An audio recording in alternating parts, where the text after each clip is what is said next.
السلام عليكم ورحمة الله وبركاته. ازيكم يا حبايبي؟ عاملين ايه؟ مساء والسعادة على يومكم يا رب، يا رب تكونوا بخير. النهارده بإذن الله بصوا، هو فيديو بسيط كده وفيديو سهل. ده الفول النابت انا كنت عاملاه معاكم من فترة. طبعا الفيديو قديم، بس حبيت انزل لكم فيديو صغير كده شورتس. ده الفول اللي كنت عاملاه نابت معاكم في الفيديو بتاع الطعمية، والفول اللي كنت عاملاه معاكم. هنبقى بقى طبعا النابت بتاعي بسم الله ما شاء الله زي ما انتم شايفين، نبت بقى كده وبقى زي العسل. هنبقى بقى شوية نابت وشوية رز، اكله بقى سريعه وبسيطه النهارده. طبعا النابت بقى انا بعمله بايه؟ بتوم. فرمت له شويه توم حلوين كده وشويه طماطم، ضربتهم في خلاط ونزلت بالتوميه لحد ما صفرتها بالطماطم. هسيب الطماطم لما تتسبك معايا. طبعا نزلت بشويه فلفل اسود، ونزلت بشويه ملح، وكمان نزلت لو انت عندك مرقه دجاج حطي، لو انت عندك بهارات اللي هي بهارات الخضار حطي.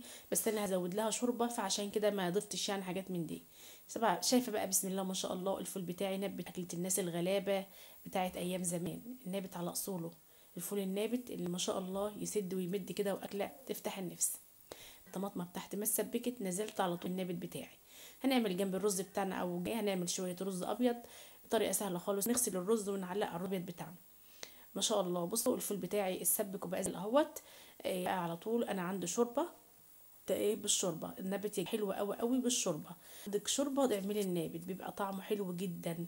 بقى بتمسكي بقى النابت كده تاكليه وتبقى بسم الله ما شاء الله طعمه يفتح النفس. بدات ان ازود شوربه بسم الله ما شاء الله، زي ما انت شايفه الشوربه حلوه جدا جدا ما شاء الله. طبق نابت كده يفتح النفس، واكله مشبعه، واكله كمان عسل عسل كده. اكله الفول النابت اكله شتويه، حاجه كده في منتهى الجمال. الشوربه هسيبها بقى لما تستوي.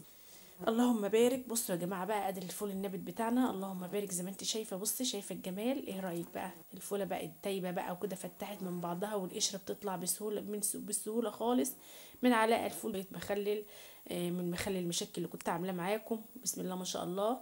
ده كان الغداء البسيط كده وسهل وبسيط النهارده، ويومنا السريع البسيط. ما تنسيش اختك حبيبتك في اللايك اللي بتاعك، وتصلي على رسول الله في الكومنتات. ولو مش مشتركه معايا قمر اشترك كده وفرحيني باشتراكك. واشوفكم في فيديو جديد، مع الف سلامه.